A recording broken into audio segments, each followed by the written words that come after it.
네, 채권보이 시작하겠습니다. 저는 진행자 이지혜 기자입니다. 2023년 좀 혼란스러웠는데 어느덧 저희가 이제 보내야 되고 2024년도 기회와 위기가 공존하지 않을까라는 생각을 하게 되는데 오늘은 연말 특집으로 트렌드 분석의 대가를 한 분 모셨습니다. 김용섭 날카로운 상상력 연구소 소장님 모셨습니다. 어서 오세요. 안녕하세요. 반갑습니다. 트렌드 분석가 김용섭입니다. 제가 하는 일은 세상이 바뀌면 다들 궁금해해요. 왜 바뀌었는지. 산업이 바뀔 때, 기술이 바뀔 때, 시장이 바뀔 때 그 왜 바뀌었는지를 연구하는 게 제가 한 일이고 이 연구하는 걸 잘 들여다보면 누군가는 그 속에서 돈을 찾을 거고 네. 누군가는 사업의 기회를 찾을 거고 누군가는 즐거움을 찾겠죠. 그런 걸 연구하고 있습니다.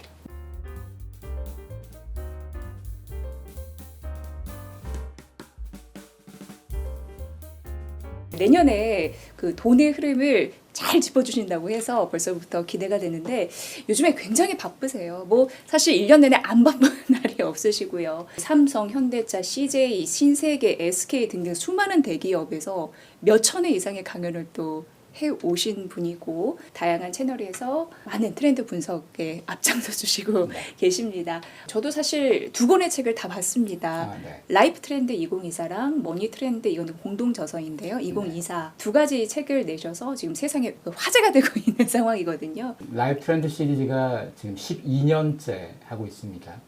12년 전에 왜 이걸 시작했냐면요. 그전에도 저는 기업하고 주로 일했어요. 기업 돈 버는데 도움 주는 정보를 주로 하다가 그럼 일반 사람들이 알 정보는 너무 없어서 그러면 연말에 한 번쯤이라도 책을 통해서라도 좀 보여줘야겠다 싶어서 시작한 게 그 시리즈고요. 머니 트렌드라는 시리즈는 이제 2년 된 시리즈입니다. 트렌드라는 것을 우리가 잘 알게 됐을 때 돈뿐이 아니고요. 세상이 바뀌는 흐름을 읽을 수 있는 건 기회를 주는 거예요. 그 기회를 내가 알고 난 안 쓸래 이거는 가능해도 몰라서 못 쓸래 이건 너무 속상하잖아요. 너무 억울한 거죠. 그렇죠. 예. 그래서 그런 걸 주로 연구하고 있습니다. 네. 라이프 트렌드 2024 이거는 김용섭 소장님만의 아주 특유한 시리즈라고 보시면 되는데 세상에도 어디에도 없습니다. 13가지 주제로 쭉 나와 있고요. 오늘 이 콘텐츠 안에도 내용을 일부 녹여주신다고 하니까 기대해 주시면 될 것 같고 또 공동 저서인 그 머니 트렌드 2024 같은 경우에는 4장에 우리 김용섭 소장님의 그 콘텐츠가 담겨 있는데 일상의 디테일에서 돈이 보인다. 예, 그게 이제 제목이니까 그 제목만이라도 반드시 사서 보시길 저희가 사실 작업을 했던 이유 중에 하나가요. 저는 돈 얘기는 가급적 안 하고 사는 사람이었어요. 기업에게 트렌드에 대한 기회를 주는 거지 그걸로 돈을 벌고 말고는 그들이 할 일인 알아서. 거라서 예. 제가 굳이 돈 얘기를 앞장서서 하진 않았었어요. 근데 머니 트렌드라는 시리즈 자체는 애초에 돈 얘기를 깔고 시작해야 되는 거라서 트렌드 분석을 잘하면 사실 돈의 기회를 좀 더 잘하는 게 맞습니다. 맞고 그래서 이왕이면 트렌드 중에서도 방대하거나 너무 멀리 있는 게 아니고 우리 현실에 가까이 있는 우리 의식주 얘기인데도 사람들이 놓쳐서 기회를 잘 모르는 게 많거든요. 사실 가까이 있는 걸 모르다 보니까 먼데 있는 걸 자꾸 찾고 먼데 있는 걸 찾다 보니까 테마주에 휩쓸리는 것 같아요. 내 밥상에 뭐가 갑자기 올라오고 내가 어느 순간부터 갑자기 어떤 스타일로 자꾸 입기 시작하고 이런 게 다 결국은 연결되다 보면 기업이 연결되어 있고 투자의 기회나 돈이 다 연결되어 있는데 우리 그런 건 다 신경 안 쓰고 잘 모르는 기술 테마 이런 것만 자꾸 왔다 갔다 하다 보니까 물론 그걸 통해서 기회를 얻는 사람도 있겠지만 기회를 놓치는 사람들도 많은 것 같아서 그래서 일상의 디테일, 일상을 잘 보는 게 사실은 의외로 많은 돈이 있다 이 얘기를 하고 싶었어요. 네. 저도 이제 유명한 저명한 분들의 인터뷰를 해보면 우리가 돈을 벌려면 트렌드를 꼭 알아야 된다 그 말씀을 많이 하시거든요. 근데 많은 분들이 트렌드는 뭔가? 이렇게 생각하실 수도 있어요. 굉장히 어떻게 보면 추상적이라고 느끼실 수도 있거든요. 그리고 한 현상이 얼마나 지속되는 게 트렌드인가 이런 거에 대한 궁금증도 있으실 것 같아요. 보통 몇 년씩 지속되는 걸 트렌드라고 그래요. 3년에서 5년쯤 갈 수 있는 거. 가령 요즘 탕후루 같은 거 이건 트렌드가 아니에요. 이런 거는 그냥 반짝하다가 사라질 것들. 그동안 우리가 먹거리 중에서 반짝하다 사라진 얼마나 많은 것들을 봐왔어요. 근데 반짝하는 건 왜 주목할 필요가 없냐면요. 반짝하는 걸 보고 우리가 이게 기회다 준비하다 보면 끝나고. 트렌드는 적어도 몇 년의 흐름이에요. 사람들이 연말 연초에 트렌드 책을 보고 트렌드에 관심 가지는 것도 사실은 나쁜 습관이에요. 트렌드는 연말 연초에 나와서 1년 끝나고 사라지는 게 아니에요. 어떤 트렌드는 5년, 어떤 트렌드는 10년 계속 이어가는 것들이 많습니다. 그래서 하나의 트렌드를 우리가 포착했다면 그걸 계속 물고 늘어지면서 언제쯤 어떤 기회가 만들어질지 계속 보는 게 굉장히 중요한데 사람들은 그렇게 접근하지 않고 어떤 트렌드가 떴다. 트렌드 이슈만 잡고 키워드만 잡고 외우고 만다는 거죠. 네. 이게 공부하는 방법도요. 학교에서 하던 방법을 그대로 어른 돼서도 계속 써먹어서 그런 건데 그런 공부 주의식 갖고는 교육에 예. 트렌드를 이해할 수도 없고 기회를 만들어 갈 수도 없어요. 그래서 어떤 트렌드가 나왔다 그러면 이게 왜 나왔는지 이유를 알아야 되는 거고 이유를 알아야지 다음에 어떻게 전개될 건지 어떤 기회가 나올지 언제 꺾어질지 언제 들어갔다가 망할지 이것까지 계속 파악이 되는 거라서요. 그 이유를 일상 찾았으면 좋겠습니다. 어떠한 현상에 대해서 지속성이 있어야지 그걸 트렌드라고 명명을 하는군요. 그렇죠. 네. 그리고 아무리 지속되어도 너무 오랫동안 지속되면 우리가 기회가 없죠. 왜냐? 이미 다 하고 있으니까. 네. 트렌드가 몇 년이면 좀 더 길게 이어지는 것보다 패러다임이란 말이 있어요. 한 10년쯤 가는 거. 아. 그보다 더 오래 가면 이 문화가 된 컬처가 된 거죠. 어. 이미 우리 아버지도 쓰고 나도 쓰고 이런 거는 네. 이미 뛰어든 애가 너무 많고 경쟁자도 너무 많다 보니까 그런 거 보통 돈 못 벌어요. 우리가 왜 트렌드를 주목하냐면 그동안은 주목하지 않다가 갑자기 뭔가가 주목될 때 이때 기회가 있잖아요. 그렇죠. 예, 그래서 그 보통 타이밍. 새로운 변화들, 트렌드가 어떻게 전개가 되는 과정도 이런 거 좀 주목하라는 건 거고요. 그리고 모든 사람들이 트렌드 책에 뭐 수많은 트렌드 책이 있잖아요. 그 수많은 트렌드 책마다 한두 가지 가는 많은 트렌드 이슈를 다뤄요. 네. 그걸 다 외우려고 들어요. 그럴 필요 없이 그 중에서 자기에게 맞는 걸 골라요. 아, 예. 자기가 어떤 일을 하는지, 어떤 거에 관심이 있는지, 어떤 동네에 사는지 따라서 어떤 트렌드 해당 사항 없는 거 굉장히 많아요. 그렇죠. 예. 왜 그런 걸 물고 늘어져요, 괜히. 그런 거 다 제껴버리고 나와 관련되는 걸 딱 몇 개만 잡아서 이걸 파고들어서 아, 2024년에는 이거 물고 늘어지면서 얘가 1월에 어떻게 되는지 3월에 어떻게 되는지 여름에 어떻게 되는지 지켜보면서 어디 들어갔다 뺐다 이걸 궁리할 건가 이렇게 보자는 거죠. 시작과 끄트머리 안에 그 지속되는 그 현상, 트렌드 그 안에서 돈의 기회를 발견해야 되는데 그 수많은 콘텐츠 안에서도 자신이 맞는 걸 좀 잘 취사 선택하는 지혜가 그렇죠. 필요한 거예요. 그리고 우리가 트렌드를 왜 공부해야 되냐면요. 트렌드는 그 전후의 과정들이 어떻게 됐는지를 해석하고 분석하는 과정이에요. 이렇게 분석하고 들여다봐도 사실 돈의 기회를 놓칠 때도 많거든요. 그렇죠. 근데 평소에 그런 거에 대한 관심이 전혀 없다가 누군가 이게 트렌드다. 그 말 한마디만 듣고 뛰어들어서 그건 사실 기회를 잡을 수가 없죠. 그래서 트렌드를 연말 연초 찬바람 볼 때가 아니고 연중 수시로 트렌드에 관심 가지는 사람들이 결국은 돈을 벌 거예요. 수시로 무언가에 대한 관심을 좀 가져야겠다. 그렇죠. 네, 왜냐하면 중요하네요. 세상은 1년 내내 멈춰 있다가 연말에 갑자기 움직이는 게 아니에요. 네. 계속 움직여요. 그러다 보니까 새로운 게 나올 때마다 계속 주목해야 되는 거잖아요. 그걸 1년도 하고 2년도 하고 몇 년씩 한 사람들은 자기가 보는 안목들이 자꾸 생겨서 누가 이게 테마라 그래도 저거 사실은 아닌데 이걸 네. 판단할 수 있을 테고 예. 테마라 그래도 그 테마 언제쯤 들어갔다 언제 나오는 게 가장 기회가 많을지는 안목도 그래서 나오는 거죠. 근데 그런 거 없는 상태라면 늘상 따라만 다닐 거잖아요. 세상에 제일 이용해 먹기 좋은 사람들이 트렌드 어설프게 하는 사람들이 제일 이용해 먹기 좋잖아요. 수년의 흐름, 오랫동안의 흐름, 시간을 투자하고 내가 한번 세상의 흐름을 파악하고 돈의 기회를 파악해보고 싶다라는 관점을 가지고 공부를 하시면 좋을 거고 그냥 책 한두 권 읽고 한두 달 만에 내가 돈 좀 벌어서 이런 사람들은 네. 그냥 돈 안 버시는 게 낫습니다. 그래도 소장님 말씀 들으면서 다행이면서 위안을 얻는 건 지금 시작해도 되는 게 트렌드 공부네요. 어디선가 돈의 기회를 만날지 모르니까. 그렇죠. 네. 맞습니다.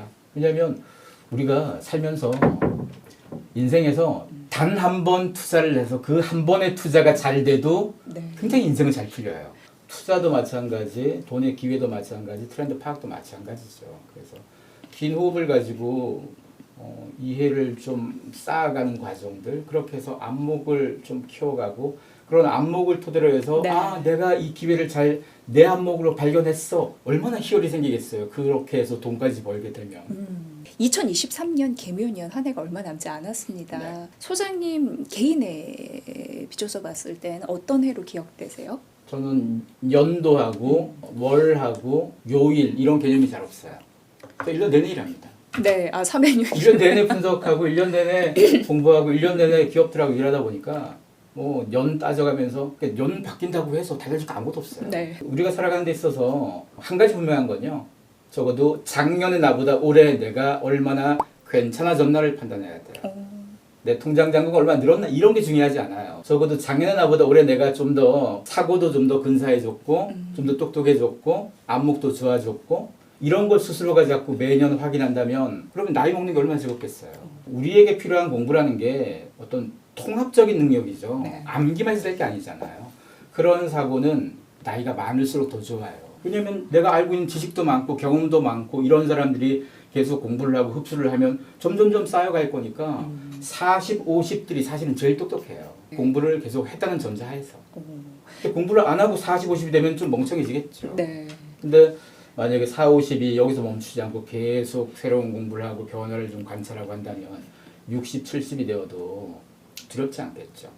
나이가 먹는 게 가장 두려운 거는 노후를 준비하는 돈이 모자라서 두려운 게 아니고요. 새로운 변화를 받아들일 수 없는 게 두려운 거예요, 사람들이. 뭐 AI가 아무리 나이를 쳐도 AI를 충분히 내가 도구로서 활용 잘할 수 있다라고 네. 생각이 든다면 두렵지 않아요. 그런데 근데 내가 우선 공부도 안 돼 있고 잘 모르고 불안하고 두렵고 이러니까 점점 뭐 스트레스가 생길 수도 있고 5년 뒤, 10년 뒤 생각하면 까마득하고 뭐 네. 노후도 불안해질 수 있고 한 건 거죠. 트렌드뿐이 아니고 우리가 세상이 어떻게 바뀌는지를 알아간다는 건요. 돈뿐이 아니고 우리가 살아가는 가치를 만들어주는 거예요. 저는 많은 사람들이 나이를 조금 먹었다고 해서 뭐 한 3, 40대만 되어도 내가 이번 생은 글로 먹었고 뭐 다음 생 없어요. 다음이 어디 있어요. 이번밖에 없는데. 본인 나이가 60이건 70이건 뭔 상관이에요. 남아있는 이 생에서 내가 할 수 있는 노력을 계속해서 내가 좀 더 똑똑해지고 내가 좀 더 좋은 안목이 생겨서 내가 많은 기회를 가져간다면 그럼 그게 즐거움인 거죠. 제가 그 인생에 고민거리가 사실 많거든요. 그런데 전곡을 딱 찔러주신 것 같아요. 항상 배우고 노력하면 두려울 게 없다라고 말씀하신 거기에 답이 있는 것 같아서. 그렇죠. 학위 따야 될 거냐, 네, 뭐 자격증 네, 따야 될 거냐. 네. 그 누구한테 잘 보일 공부라는 게 있고요. 누구한테 보여줄 게 아니고 스스로가 확인할 공부라는 게 있어요. 지금 나이 든 사람들에게 필요한 건 본인이 확인할 게 필요해요. 내가 몰랐던 걸 알아가는 거. 이거 누구한테 보여주는 게 아니에요. 네. 그러니까 자격증 학위가 아닌 나이가 좀 들었으면 그건 웬만큼 이제 넘어가는 단계가 됐고 네. 우리가 돈에 대한 관심을 가지고 투자에 대한 관심을 가지는 것도 마찬가지죠. 돈이 충분히 그럼 있다면 관심 안 가지겠어요? 아니에요. 돈이 있는 사람들도 더하죠. 트렌드 변화나 산업의 어떤 기회가 생기면 계속 관심을 가져요. 네. 이게 돈의 문제가 아니거든요. 세상이 바뀌는데 내가 못 따라가고 있다. 이게 얼마나 사람을 불안하고 속상하게 만드는 건가요? 그래서 40, 50, 60도 청춘이라고 얘기할 수 있는 게 항상 배우면 가능하다. 그럼요. 네, 그 말을 좀 오늘 가슴속에 다시 한번 좀 새겨야 되지 않을까 싶었습니다. 사실 뭐 올해와 내년을 이렇게 가르는 거는 좀 현명하지 않다라고 말씀을 해주셔도 이제 얼마 남지 않은 2024년에 있어서 그 트렌드의 변화를 캐치하는 게 무엇보다도 중요하다라는 문구를 제가 봤거든요. 그 특별한 이유가 있을까요? 내년은 확실히 달라요. 왜냐하면 내년은 선거가 네. 많아요. 아, 선거가 우리만 있는 게 총선, 아니고 네, 미국 대선도 있죠. 네. 러시아, 우크라이나 대선도 있어요. 네. 전 세계 주요 굵직굵직한 나라들의 선거들이 굉장히 많은 데예요. 인도도 선거가 많다는 얘기는 사실은 선거에선 당선이 목적이잖아요. 당선이 목적이니까 공약에 있어서 아주 과감하거나 도발적인 것들이 많이 나올 수밖에 없어요. 네. 그러면 이 공약에 따라서 가령 누가 됐어요. 되면 그걸 이제 본격적으로 뭔가 집행도 할 거고 뭐 하겠죠. 네. 이런 과정 속에서 그 이전까지 발견하지 못했던 새로운 변화가 많이 나올 때요. 부터. 변화가 없을 때가 아니고 변화가 있을 때 많이 나오거든요. 네. 그런 측면으로 보자면 2024년은 기본적으로 변화와 기회가 많이 깔려있는 해라는 거. 미국 경제는 걱정하지 않아요. 미국은 괜찮아요. 어떤 상황이 되어도. 근데 한국 경제는 심상치 않아요. 예. 심상치 않은 상황이기 때문에 거기다가 우리가 또 국제적으로 뭐 우리끼리 할 수 있는 경제 구조가 아니고 우리는 의존도가 좀 꽤 높고 수출 중심이다 보니까 거기다가 우리의 수출은 대부분 제조 수출이에요. 네. 제조 수출이다 보니까 자연스럽게 기후위기 관련된 쪽, 탄소 감축 관련되는 쪽의 법제도 변화와 영향 굉장히 많이 받아요. 유럽, 미국에서 관련되는 법들이 쏟아지고 있거든요. 우리가 보통 사업을 할 때 법제도는 늘상 뒷북을 친다고 사람들이 생각해요. 그래서 법제도가 자꾸 발목을 잡아. 법제도는 늘상 뒤에 있어라고 생각하는데요. 수십 년에 한 번씩 법제도가 앞장설 때가 나와요. 선행될 때가 있군요. 그게 지금이에요. 미국, 유럽에서 탄소 감축 관련되는 법제도가 바뀌면서 전기차에 대한 거나 건축에 대한 거나 새로운 기준들이 계속 쏟아져요. 그러면 이 기준에 따라서 그 이전의 법제도에 따라서 지난 수십 년간 장사를 했다면 새로운 법제도에 따라서는 과거의 제도에 맞춰서 일한 사람들은 엎어지거나 죽어요, 무조건. 그러면 새로운 기업들이 새로운 기회를 만들기 좋을 때가 지금이에요. 그래서 트렌드를 파악하고 싶다 그러면 법제도 공부하셔야 돼요. 트렌드를 알려고 하는데 법이랑 뭔 상관이 해서 보통 트렌드를 공부하라 그러면 가로수길 가고 뭐 성수동 가는데요. 그런데 백날 가보세요. 몰라요. 네. 그런데 가서 트렌드를 파악할 수 있는 사람은 그 동네를 한 5년째 주기적으로 계속 갔던 전문가들이나 갈 때마다 파악하는 건 거지. 평소에 가보지도 않은 사람들이 갑자기 툭 튀어가지고 무슨 트렌드를 발견해요. 불가능해요. 백화점 가서 불가능해요, 보통은. 사람들이 트렌드 파악에 가장 좋은 것 중에 하나는 법제도가 어떻게 바뀌고 예산의 항목들이 어떻게 바뀌는지를 주목해야 돼요. 각 주요 국가들의 예산 항목, 왜냐면 예산은 정부가 돈 얼마나 쏟아 쓰는데요. 네. 거기서 쓰는 돈 때문에 움직임이 굉장히 많아서요. 이런 거 파악하는 게 사실 트렌드에서 중요하고 또 중요한 거는 기업들. 모든 기업이 힘이 똑같지 않잖아요. 네. 세계적으로 힘이 센 그런 영향력 있는 기업들이 요즘 무슨 사업을 벌리고 특히나 한국으로 따져보자면 지금 이맘때가 저거 많이 했잖아요. 사장단하고 임원 바꾸고 막 그러잖아요. 네. 그러면 그것만 파악해도 이 회사가 사장단, 임원단을 어떤 식으로 바꾸냐에 대한 내용을 파악해도 이 회사의 내년 기조라던가 뭐 들어있는 속셈들이 다 드러나요. 이런 걸 파악해서 저 회사가 어떤 일을 벌릴 거다 이거에 따라서 다양한 해석들이 가능하거든요. 트렌드 파악은 이런 복합적인 정보들을 다 모아서 하는 거예요. 그냥 길거리 돌아다니면서 뭐 술 먹다가 밥 먹다 하는 게 아니고 트렌드를 우리가 너무 소비 트렌드만 한정되어서 보다 보니까 핫플레이스 가는 걸로 해결하려고 자꾸 드는데요. 그게 아니고 우리가 바라봐야 될 트렌드는 산업이 어떻게 바뀌는지, 기술이 어떻게 바뀌는지, 비즈니스 리더들이 어떤 관점 문제를 풀어가는지, 정치가 어떤 식으로 움직이는지 이걸 복합적으로 연결시키는 게 트렌드라는 걸 이해하시면 좋을 것 같습니다. 네. 그러니까 내년에 우리나라뿐만 아니라 글로벌 각국의 정치 지형이 어떻게 바뀔지 모르니까 그렇죠. 이 영향력의 그 파장은 좀 실로 굉장히 클 거다라고 말씀 주셨고 정치하고 네. 정책을 우리가 왜 네, 봐야 네, 되냐면요. 네. 그냥 선거가 몰려있는 애는 누가 되건 간에 이전 정부나 이전에 했던 것들을 대부분 다 뒤집고 많이 하거든요. 네. 그래서 그럼 미국의 대선이 어떤 식으로 결과가 나오냐에 따라서 네. 굉장히 많은 게 바뀔 수 있어요. 기업의 희비도 바뀔 수 있고 이런 것들도 올 한해 계속 스터디해가야 될 부분이에요. 내년까지.